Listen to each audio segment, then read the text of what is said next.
ନମସ୍କାର ସାଙ୍ଗମାନେ, ଜୟ ଜଗନ୍ନାଥ। ଆଜି ଆସନ୍ତୁ ଜାଣିବା ବାଧିଲା ପରି ନିରାଟ କଟୁ ସତ୍ୟ କଥା। ଯେଉଁ ସମ୍ପର୍କରେ ଆପଣ ନିଜକୁ ହରାଇବେ ତାହା ନିଶ୍ଚିନ୍ତ ଭାବରେ ଆପଣଙ୍କୁ କ୍ଷତି ପହଞ୍ଚାଇବ। ଆଜି ନହେଲେ ବି କାଲି ଆପଣ ନିହାତି ଭାବରେ ଦୁଃଖ ପାଇବେ। ଅମୂଲ୍ୟ ସମ୍ପର୍କ ସହିତ ପଇସାର ତୁଳନା କେବେ ବି ହେଲେ କରନ୍ତୁ ନାହିଁ, କାହିଁକି ନା ପଇସା 2 ଦିନରେ କାମରେ ଆସିଥାଏ, କିନ୍ତୁ ସମ୍ପର୍କ ଜୀବନ ସାରା କାମରେ ଆସିଥାଏ।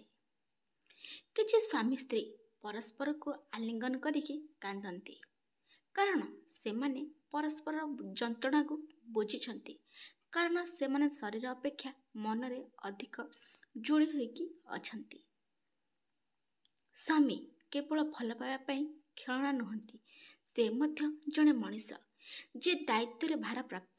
ତେଣୁ ତାଙ୍କ ସହ ଯୁକ୍ତିତର୍କ ନ କରିକି ତାଙ୍କୁ କୌଣସି ଅସୁବିଧା କରନ୍ତୁ ନାହିଁ।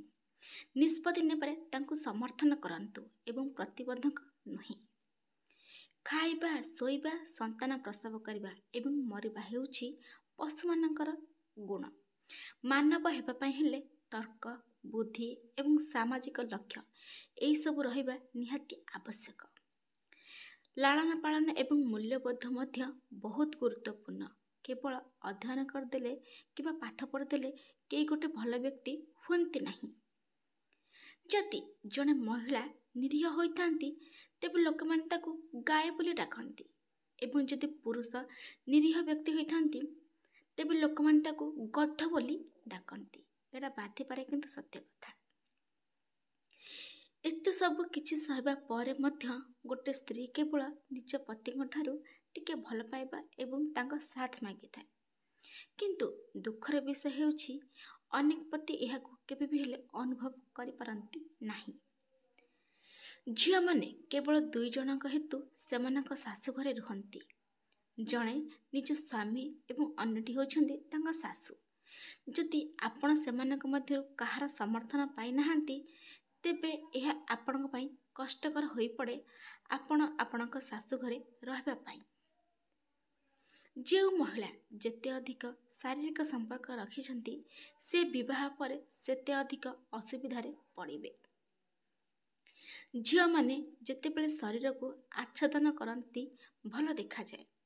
ଏହାପରେ ସେମାନେ କାନଫୁଲ ପିନ୍ଧନ୍ତୁ କିମ୍ବା ବିନ୍ଦି ପିନ୍ଧନ୍ତୁ, ସବୁକିଛି ବିଚାର କରାଯାଏ।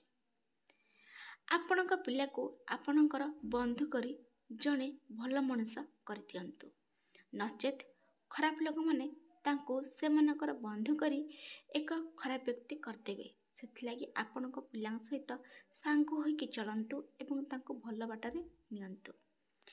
ଜୀବନ ସୁନ୍ଦର ହୋଇଯାଏ ଯେତେବେଳେ ବିବାହ ପରେ ଜଣେ ଏମିତି ସାଥୀ ମିଳିଯାଏ ଯାହାଙ୍କୁ କିଛି ନ କହିବା ପୂର୍ବରୁ ଆପଣଙ୍କ ହୃଦୟକୁ ସେ ବୁଝିପାରିବେ। ସେତେବେଳେ ଜୀବନଟା ପୁରା ସୁନ୍ଦର ହୋଇଯାଇଥାଏ। ଯେତେବେଳେ ହୀରା ପରି ଟିଭିରେ କମ୍ରେ ଏବଂ ମୋବାଇଲରେ ସ୍ୱାମୀଙ୍କ ଧ୍ୟାନ ଅଧିକ ଥାଏ ତେବେ ବୁଝିଯାଆନ୍ତୁ ଯେ କାହାଣୀରେ ଏକ ତୃତୀୟ ଚରିତ୍ର ଅନ୍ତର୍ଭୁକ୍ତ ହୋଇଛି। ମାନେ କାହାଣୀରେ ଆପଣଙ୍କ ସ୍ୱାମୀ ସ୍ତ୍ରୀଙ୍କ ମଧ୍ୟରେ ଆଉ ଜଣେ ତୃତୀୟ ବ୍ୟକ୍ତି କିଏ ଆସିଯାଇଛି। ଲୋକମାନେ ଚାହାନ୍ତି ଯେ ସେମାନଙ୍କ ଝିଅ ସାହସୀ ଏବଂ ସିଂହୀ ହୁଅନ୍ତୁ, କିନ୍ତୁ ସେମାନେ ଏକ ବୋହୂ ଚାହୁଁଛନ୍ତି ଯିଏ ଶାନ୍ତ ଏବଂ ଭୁଲ ବିରୁଦ୍ଧରେ ସ୍ୱର ଉଠାଇ ପାରିବେ ନାହିଁ। ଏଭଳି ବୋହୂ କାହିଁ ଚାହୁଁଛନ୍ତି? କଥାଟି ପିତା, କିନ୍ତୁ ସତ୍ୟ କଥା। ଯେତେବେଳେ ମହିଳା କଲମ ଉଠାନ୍ତି ବା ଉଠାଇଲେ ସେ ପୁରୁଷକୁ ଲେଖିଲେ ପ୍ରେମ, ସମ୍ମାନ, ଭଗବାନ ବୋଲି ଲେଖିଥିଲେ, ଏବଂ ଯେତେବେଳେ ପୁରୁଷ କଲମ ଉଠାଇଲେ ସେତେବେଳେ ସେ ମହିଳାଙ୍କୁ କେବଳ ପାଗଳ, ଚରିତ୍ରହୀନ, ଦୁର୍ବଳ ବୋଲି ଲେଖିଥିଲେ। ପିତା ସତ୍ୟ କଥା। ମା ବାପା ସବୁବେଳେ ଭଗବାନଙ୍କୁ ପ୍ରାର୍ଥନା କରିଥାନ୍ତି କି ହେ ଭଗବାନ, ମୋ ଝିଅକୁ ସବୁବେଳେ ସୁରକ୍ଷିତ ରଖିଥିବ। ଏବଂ ଝିଅ ବୟଫ୍ରେଣ୍ଡ ସହିତ ଓଏ ବୁଲୁଛି। ଏଭଳି ଝିଅଙ୍କ ପାଇଁ ଏହି ଲାଇନଟି, ଏଇଟା ହେଉଛି ନିରାଟ ଆଜିକା ଯୁଗର ନିରାଟ କଟୁ ସତ୍ୟ କଥା। ଅବିଶ୍ୱାସୀ ସ୍ତ୍ରୀ ସବୁ ଜାଗାରେ ମୁହଁ ମାରିକି ନିଜକୁ ନିଜେ ହିରୋଇନ ବୋଲି ଭାବନ୍ତି, କିନ୍ତୁ ଅସଲରେ ଦେଖିବାକୁ ଗଲେ ସେମାନେ ଗୋଟେ ଢୋଲ ଯାହାକୁ ସବୁ ଜାଗାରେ ବଜା ଯାଇଥାଏ ଏବଂ ବଜେଇକି ବି ତାକୁ ଛାଡ଼ି ଦେଇଥାନ୍ତି। ଦୁନିଆର ପ୍ରାୟତଃ ପୁରୁଷଙ୍କର ଏହି କାହାଣୀ। ପାଖରେ ଯେତେ ହୀରା ଥିଲେ କ'ଣ ହେବ, ଅଳିଆରେ ମୁହଁ ମାରିବା ହେଉଛି ସେମାନଙ୍କର ପୁରୁଣା ଅଭ୍ୟାସ। ପ୍ରେମର 5ଟି ସିଡ଼ି ଥାଏ। 1ରେ ଦେଖିବା, 2ରେ ଭଲ ଲାଗିବା, 3ରେ ଚାହିଁବା ଏବଂ 4ରେ ପାଇବା। ଏଇ 4 ସିଡ଼ି ବହୁତ ସରଳ ହୋଇଥାଏ, କିନ୍ତୁ କଠିନ ପଞ୍ଚମ ସିଡ଼ିଟା ହୋଇଥାଏ ଏବଂ ତାହା ହେଉଛି ନିଭେଇବା, ସେ ସମ୍ପର୍କକୁ ତୁଲେଇବା। ଜଣେ ପ୍ରିୟ ନାରୀ ପୁରୁଷମାନଙ୍କ ପାଇଁ ଦେବୀଙ୍କର ରୂପ ହୋଇଥାନ୍ତି। ବିବାହ ସମାଜ ପାଇଁ ନୁହେଁ, ନିଜ ପାଇଁ ବିବାହ କରନ୍ତୁ। ଗୋଟିଏ ନିଷ୍ପତ୍ତି ଆପଣଙ୍କ ଜୀବନ ବଦଳାଇ ଦେଇଥାଏ। ଦେଖିବା ପାଇଁ ନୁହେଁ, ସାଥେ ରହିବା ପାଇଁ ବିବାହ କରନ୍ତୁ। ଆପଣଙ୍କ ପତ୍ନୀଙ୍କୁ ସମ୍ମାନ ସହିତ ବ୍ୟବହାର କରନ୍ତୁ, କାରଣ ଆପଣଙ୍କ ଠାରୁ ଆପଣଙ୍କ ପୁଅ ନାରୀମାନଙ୍କ ପ୍ରତି କିପରି ବ୍ୟବହାର କରିବେ ସେ ସେଇଟା ଶିଖିବେ ଏବଂ ଆପଣଙ୍କ ଝିଅ ପୁରୁଷମାନଙ୍କ ଠାରୁ କେତେ ଆଶା କରିବେ ସେ ସେଇଟା ଶିଖିବେ। ପୁରୁଷ ନିଜର ଯନ୍ତ୍ରଣା ଲୁଚାଇବା ପାଇଁ ହସିଥାଏ ଏବଂ ନାରୀ ନିଜର ଭୁଲ ଲୁଚାଇବା ପାଇଁ କାନ୍ଦିଥାଏ। ଏହା ହେଉଛି ବାସ୍ତବିକ ସତ୍ୟ କଥା।